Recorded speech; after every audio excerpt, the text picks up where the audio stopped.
Hey everyone, and welcome to Almost Cancelled. I am Peter, that is Connor, and we are going to talk about Supergirl Season 2, Episode 12. It's called Luthors.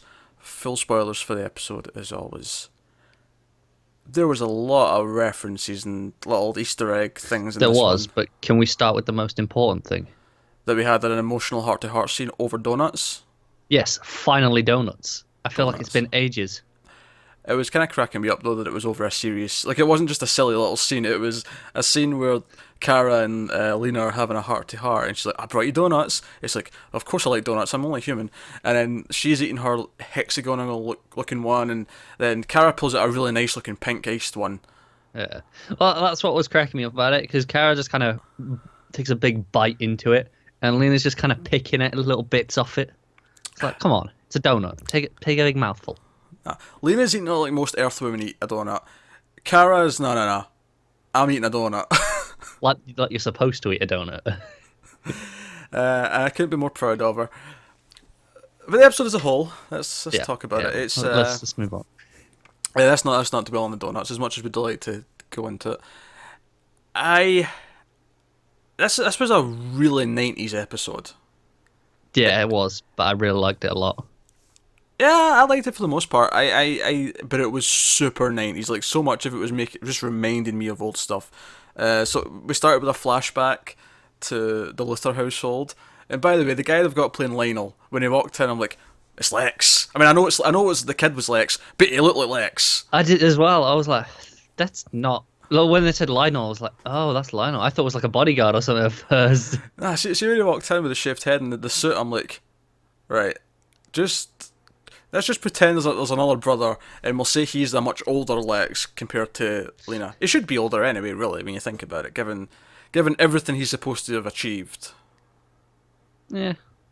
by now. Yeah, I mean, there's a good few years between them. It's like 7 years. It's not that much. That's plenty of time. The way they go on about everything Lex had done before he went to prison, I don't know. Yeah, so he got a head start in life. She took a gap year. She relaxed a little bit. Sentences that were used in this episode were Lex and Clark were friends for years before Yeah. Clark learned the truth. The other sentence that was used by Lena and Lex's mother was something along the lines of, "Oh, for years defending himself led to him going crazy." So you put those two things together, because the defending himself had to have been after Yeah. Superman's turn. That's lots of years, just from those two sentences. All right, let's say it's 5 of each. That's 10 years. She's only 7 years younger. Let's give or take. And she's That's not only she's not in her 30s yet. She's still in her 20s. yeah, but that's like I said. He got started early. Smallville rules. Don't give me Smallville rules. I don't want to hear anything about Smallville. I'm not. I'm just putting it out there. Don't want to hear a goddamn thing about that show. Okay, so fun stuff. Obviously, there's lots of references and stuff. They go into Alexi's vault, and we see the power armor, the purple. Oh my god, I geeked out so much. Yeah. I was like, Because I expected there might be some fun stuff in here, but I did not expect to clearly see at least part of the green and purple armor. That was so we've cool. never seen that in live action. We haven't. None of the movies have ever used it. Yeah, and I was just like, oh my god, it's there. This is amazing. And then they went Do you and know blew it what? up. The actor who was playing Lionel, they're supposed to look alike anyway, because they're father's son. Just bring him back, say he gets out of prison, have him put on the suit. I just do it. Just to it, yeah. Just do it. Yeah, even that in and of itself, the fact that we even see Kid Lex is kind of like, because I was kind of laughing at the start because obviously it cuts to what's his mother's name again? Laura Lillian? Lillian, thank you. I knew it was an L something. Of course, it was an L something. I know, but I forgot her name. Give me a break. Right? you knew the name before they even told you it in this show. I know. Which is just how do you forget it? Sometimes When- words slip my head. It's not about knowing it. It's just about things leaving you never have something on the tip of your tongue and can't get it out. All right. Happens to me all the time. All right. Okay. Anyway, So it starts the flashback. starts with a flashback with her and the kid, and I'm like, huh, that's Lex. Lex is in an episode. I mean, I know it's a kid and it's a flashback, but still, Still, is it still there? Yeah. it's Counts. Lex. we got Lex. So that's a thing. Yeah. Cool. And he's playing chess, and he's a chess genius. Although it turns out at the end, of course, that Lena is even I knew exactly where that was going as soon as that scene started. even greater chess genius. And it was funny because throughout the whole episode, like there's obviously Metallo gets broken out of prison because the guard gives him kryptonite, corrupt guard presumably, and maybe not actually because he just sort of hands it as if it's mail. Yeah, I just assumed he didn't know what was in it. Yeah, maybe. I mean, you'd think prison would do a better job of screening packages and, checking these things. Yeah, that's But really... then again, even if they did, it's just like, there's a green rock. Yeah, but in this case, they know the green rock They powers probably them. should be aware of that, yeah. Yeah, that feels like Clearly a that fairly guard important missed that seminar.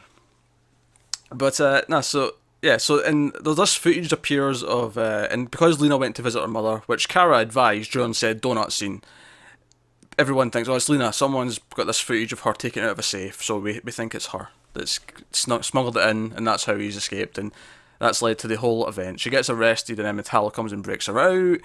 And then she's with her mother, and her mother gives her all these... There was two sort of scenes with her mother. One in the prison when she comes and visit her, and then the other one in the sort of van when they're on the way to the secret area, where they have these kind of weird heart-to-hearts where the mother's like trying to convince her. Oh, and she tells her that she is a Luthor. She was an illegitimate daughter. It's like, come on, be evil. Yeah, and she tries to...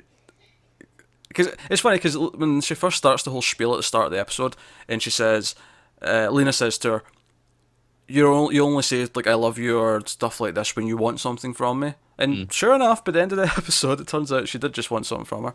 Yep. Her DNA, of course, would open the vault with the power armor.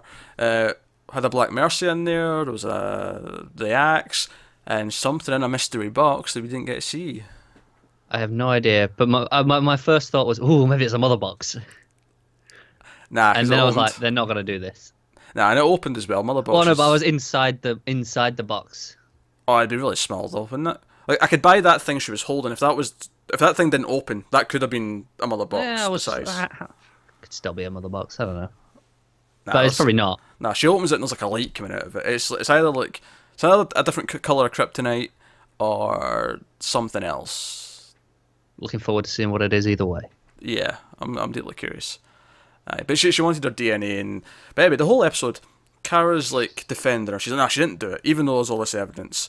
And Jimmy's like, nah, she's guilty. She's a Luthor. Get over it. That's not exactly what he says, but I'm condensing.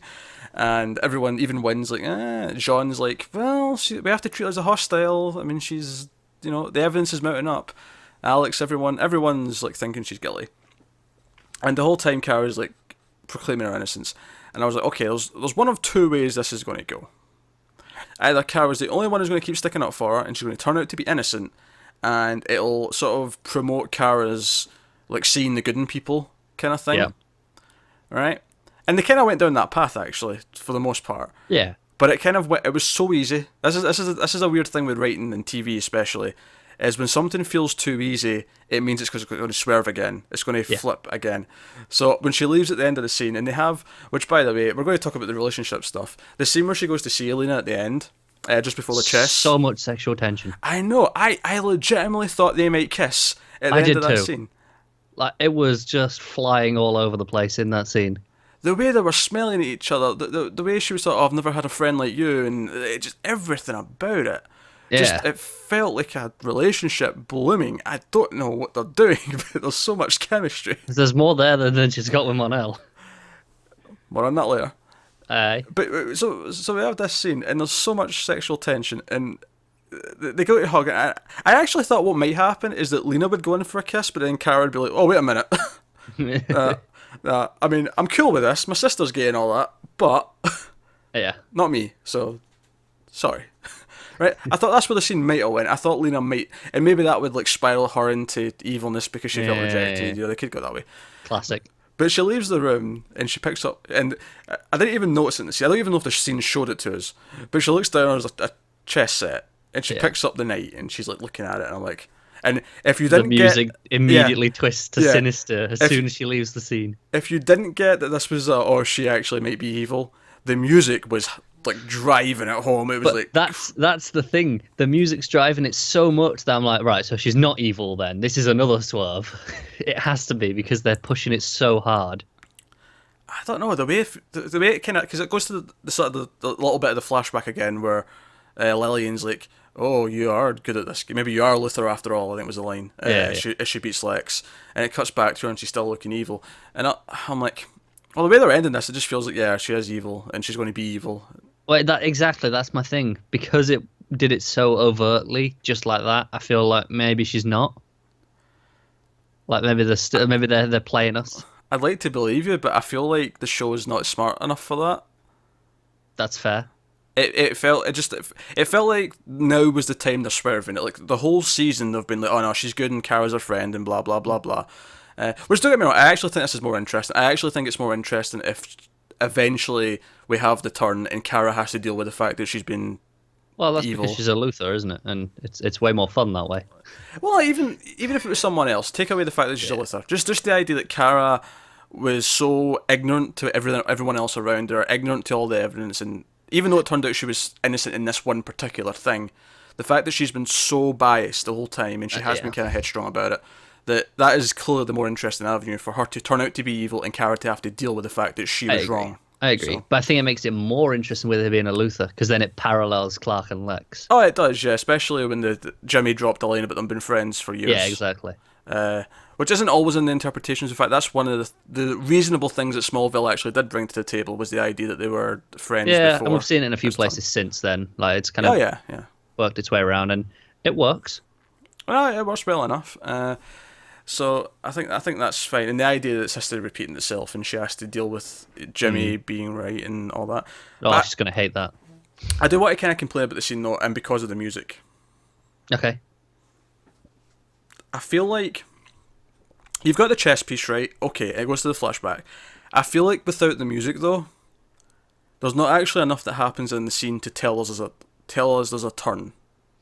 I don't know. I think her acting does it. I think you can see it. Okay, maybe a little bit, but I feel like you could read the scene without the music. You could read the scene as almost her just picking up a chess piece and remembering, like contemplative. Yeah, and remembering her childhood and remembering her past. And you could have cut to the flashback and it could have been a completely different type of scene. It could have been her losing the chess game or her whatever. But I think the music was so essential in telling us that it was an evil thing. Yeah. That I think that's a bit of a failing on the. I get that. I do think it managed it with her acting. I think she sold it. Like just on the look on her face, I kind of bought that it was evil from that. But the music was definitely like 90% of what was telling you. Oh, to be fair, she's looked kind of evil the entire time. She has, but she had there's like a smug evil. Like, yeah, okay, I know what I'm doing.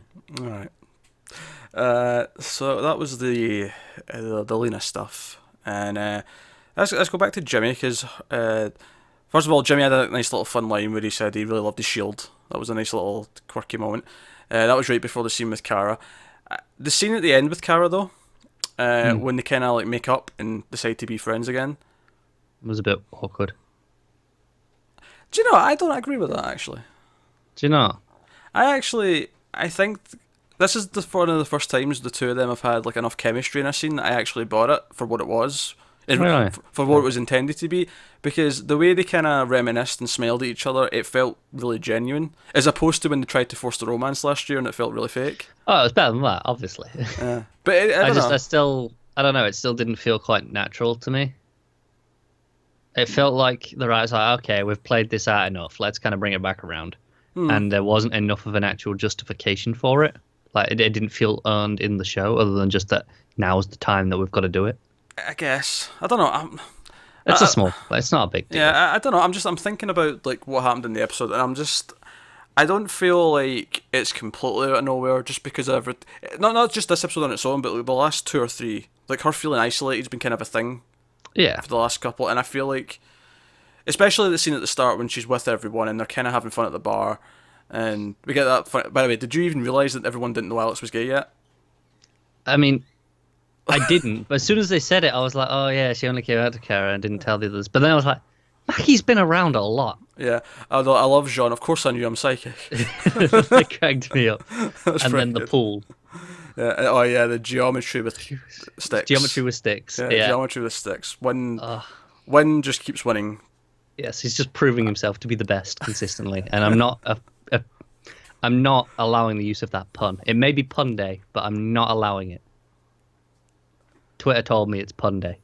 Alright, I thought you were just making a really bad pun about Monday. No. Twitter told me it's pun day today. Okay. Alright, it's pun day. Alright, fine. I'm letting it fly. I like it. Yeah, you said it, so you would. Sometimes I say things I immediately regret. Let's not pretend I don't. Fair. So yeah, obviously, actually, we kind of glossed over all the actual action with the Lena plot. Obviously, Metallo was around. It did feel like another episode where they were trying to keep things cheap for the most part, outside of the one pretty cool crane sequence. Which I thought looked great. It did. It felt like it was being cheap at first, because see when she's just sort of hovering and she's like firing her heat vision down, it felt like it was staying on like a mid shot the entire time. Yeah. And then it wasn't until she went up to try and stop the crane, and it's when it goes through the building. Yeah, it hit her through the building, and she was flying through. I thought, oh, that looked cool. And then that big wide shot of her, like, it was obviously CG Kara, but the way she was holding it up from the distance, and then it cut in, I was like, that's there was a really new cool. heroic theme during that as well. Yeah, that we've not really heard. Fun superheroics, fun referencing as well. All the references to the Lex stuff and all that was cool. It was kind of, for the most part, it was just kind of standard Supergirl action, though. Oh, it was. A lot of it, which is kind of, I think, kind of my problem with it, is a couple of the scenes were melodramatic, and that includes the ones with Lena and her mother. They felt very melodramatic, partly because I already knew she was playing her. Like, it didn't take a rocket scientist, and they weren't interested enough to justify the length of them, especially the one in the prison at the start. I felt like that went on for a long time, and I was like, that one more so than the other. I like the one in the van. Yeah, well, that's when she actually revealed she was really a Luthor, so that at least had some bombshells to give us, whereas the scene at the start was just kind of, it went on for a while. Yeah. Like, that you could have literally cut most of that scene. You could have had her enter, have the awkward hello, and cut when she sits down to Metallo being given the kryptonite, and you would have lost nothing as far as the plot goes in terms of the episode. You would have lost 2.5 minutes of the runtime that would have been needed to be made up somewhere else. More donut eating. I'm fine with that. Oh, give us a Maggie and Alex scene. That's a good point, actually. The description said, because I kind of read it after I watched it. I never read them beforehand. And afterwards it said, Alex and Maggie celebrate their first Valentine's Day together. I was like, did they? No, they didn't. I was like, did I just miss an entire plot line in that episode? Like, what? Either that get edited out, or it's in next week's episode. Yeah. But obviously it would have made more sense to be in this week's. Oh yeah, given that Valentine's Day is tomorrow. Yeah, it made more sense, but I'm feeling it got edited out. It feels that way. Which is a shame. That makes me resent these 2.5 minutes of... Yeah, we could have had 2.5 minutes of them. Yeah. There was a couple of weird ones. See in the courtroom scene when Metallo breaks her and Lillian, or him and Lillian out. Yeah. There was a weird... I mean, I know Kara was like keeping her identity secret, but it was kind of weird the way she just kind of hid and like cowered, and then like maybe I think what made it weirder if she'd stayed like that for the entire time I'd have bought it, but then it was like, okay, I'm gonna go anyway. Oh yeah, obviously she gets up and leaves when they leave the room, and it's like, alright, I need to go be Supergirl. Fine, then that leads to the crane sequence, good stuff. But it just, I don't know, it's like she didn't even do like a sly little heat vision thing, or like just see her do something to pull down the glasses, little heat vision. It genuinely felt like she was just kind of hiding. I was expecting Alex to pull out a gun or something, because obviously she's an actual agent. Yeah. She has credentials. Yeah, I expected, like, the cop did shoot. I mean, he got blasted for his troubles, but... Oh yeah, of course. Speaking of having credentials, Maggie coming in and arresting Lena in front of Kara, and Kara being like, no, let her explain herself. I'm like, Kara, shut up. You're being... She has evidence she's arrested. This is procedure. Let her do her goddamn job. And it must be so awkward for Maggie, though, in that scene, because she knows it's Supergirl. It's like, Kara, you should go wait outside. And it's like, you know she can just hear through the wall and see through the wall. But you're using your authority in front of her because it's Kara, so you have to keep up the front. Not that I think Maggie would just like drop procedure in front of Supergirl, but there's this weird thing because she knows it's actually her and not... Yeah, but she knows that she can't let on the others know. Yeah. On that subject, though, So the fake kryptonite, because they established that it's not proper kryptonite. My cat is really in the way. Get down. So they established it's fake kryptonite, and it's going to detonate. It's unstable, and it's going to... Metallo using it is going to cause it to combust, and boom, nuclear level explosion. and when they think Kara's up injured, and it goes off, both Win and Alex at the base stand up and shout Kara, and I'm like, do all these random red shirts know Kara's Supergirl? Come on. Do you know what? On that as well, they said something about Clark in front of Maggie. Yeah, so I was like, well, that was weird. At least with that though, like she already knows Kara's Supergirl. I guess if you're going to trust her with that. I mean, yeah, one comes with the other, maybe, but it still felt like I was like, okay. I did notice it. Now you bring it up, I did notice that. But them shouting out the name in front of all the red shirts, that was especially. You know what bothered me more about that though? One of them was delayed behind the other. I think it was Alex was later than Win, so it just felt staggered and weird. Although I am very glad that Martian Manhunter did show up to help, because see when she first got there herself and she started getting her ass kicked, I'm like, why does Jean keep staying behind for these? He can fly there too. Yeah, I was thinking, because obviously we got it a few times last season where it was like, nah, I'm going to come and help out. Yeah. And this season he's not really done that. And I was like, dude, you're letting her fly off to a kryptonite thing. Yeah. You know it's kryptonite. You know she's going. You checked that the vest that helps her is still out of commission. Yet you didn't volunteer your services. Yeah. But to be fair, he still does show up. It's a little bit later. He does. But he shows up and helps and kicks a little bit of ass and helps. Yeah. It's cool. So, no, always down for some Manhunter action. But it is kind of weird how he keeps not just rushing off with her. I mean, I guess the whole thing is he's the commander, so he's calling shots, but... The real reason, though, is because they had Cyborg Superman over there, and they didn't want him there too much in the same scene. Okay, I get that, but that's not a price thing, though, because that's actually one of the cheapest effects you can do. It is. Anyone who has like an effects program can do that at home. It's not a hard thing to pull off, but yeah. So yeah, Cyborg Superman. We've not seen him in a while actually. This is the first time we've seen him since before Christmas, I think. Still looks kind of shit, to be honest. It does. I'm hoping he's not finished. Yeah, I'm hoping that eventually he'll have a bit more skin ripped off and he'll actually get some sort of outfit. Do you know what my problem is more than even that? The bit that's metal, it doesn't look like there's skin ripped off. It looks like it's metal on top. Oh, it is metal on top because he took it off last half of the season. You don't remember that? But didn't he take skin off? No, that's like a cover. Let's see the thing you seen in this episode. We've seen him take that off before, and there is like metal under his skin underneath that. That's just like a cover on top of it. Oh yeah, you're right. Yeah. Yeah. So that's fair. I mean, it looks shitty, but it looks really like awkward. It just draws attention to it, and I don't like it. But your complaint about it. No, yeah, you're right. Underneath, I'm forgetting that. Yeah, that's at least logically it's working because it's meant to be a cover rather than Terminator-esque under the skin, which he still has underneath. But no, I'm hoping he'll actually end up with a suit of some kind so that it justifies the name Cyborg Superman. It's still weird that he's been called that when. It does. It really does. It's just like it just stinks of. Oh well, we've got to call him that. Well, at the very least, though, the only person who's called him that's him. I think. I'm pretty sure. Because everyone else in this episode at least called him Henshaw, the real Henshaw. Yeah. So at least they're not going nuts and calling him something stupid. No, I agree. It feels like Cadmus gave him the title. Like it was a project title. Yeah. I can like that's what the aim was, and didn't quite get there. But he's just kind of adopted it for himself. Yeah, I can buy that. That would make me feel a little bit better about it.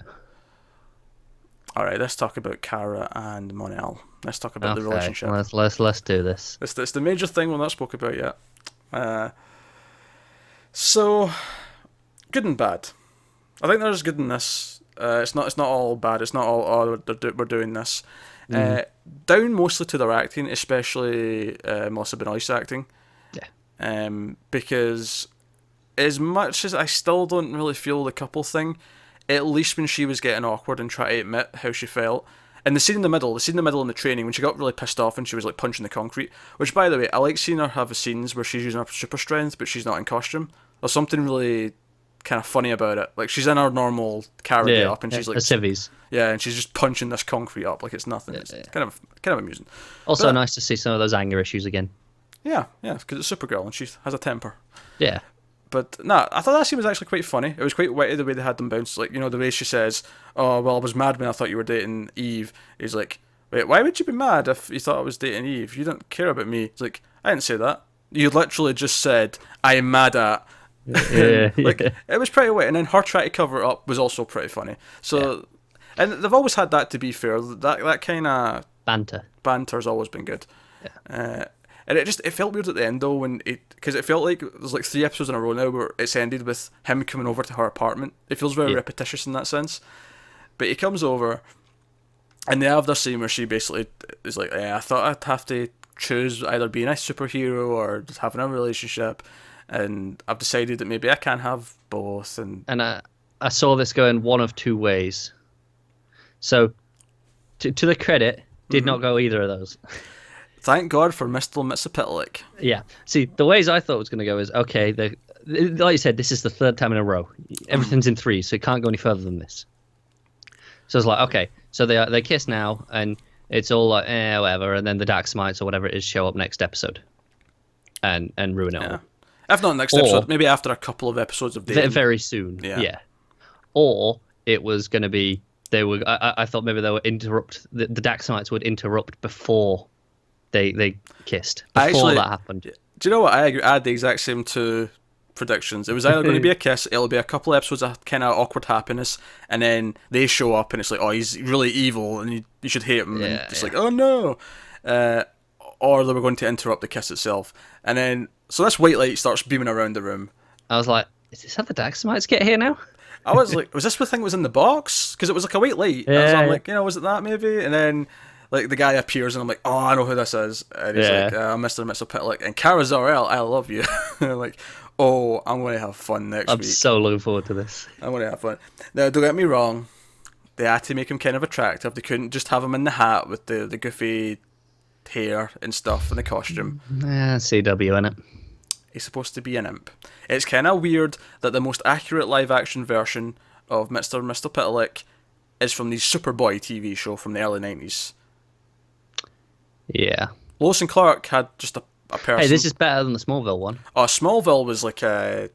What was it? Wasn't it? I don't think it was actually him, but it looked like... who was the guy who was in John Carter? And he's like been a failure ever since. Oh, I know the guy you're on about. Taylor Kitsch, is that the name? Yeah. Yeah. It looked like him. Yeah, but it was just this guy who did the gambling. Yeah. And it was a lot of bollocks. I like Gambit, which Taylor Kitsch also played in Wolverine Origins. So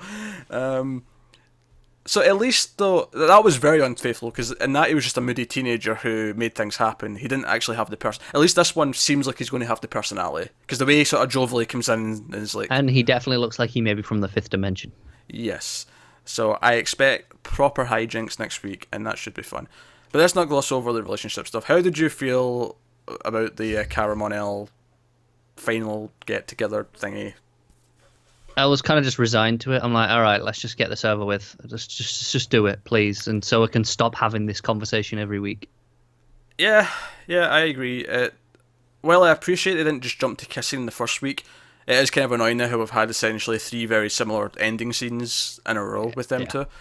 So I kind of similar. I kind of like I know we're going to do this for a little while until it ends for whatever reason, and that's fine.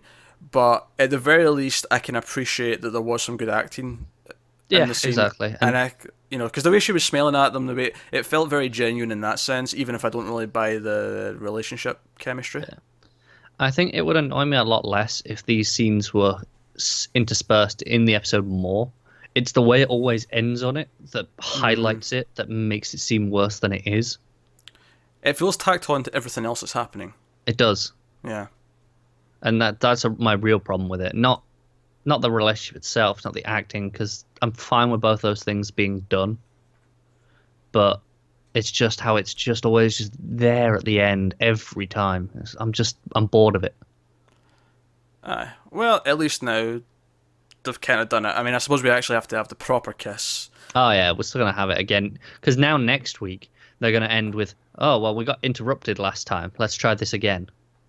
That should at least be a quicker scene, though. I mean, because this week we had awkward thing at the start, big bit in the middle where it almost came out, and then at the end where she finally kind of admits it all. Next week it should literally just be, last week we get interrupted. It should be one scene almost. You say that, but there's the alternative. There we go. Oh, well, thank God we got interrupted, and then we have to go through all this again.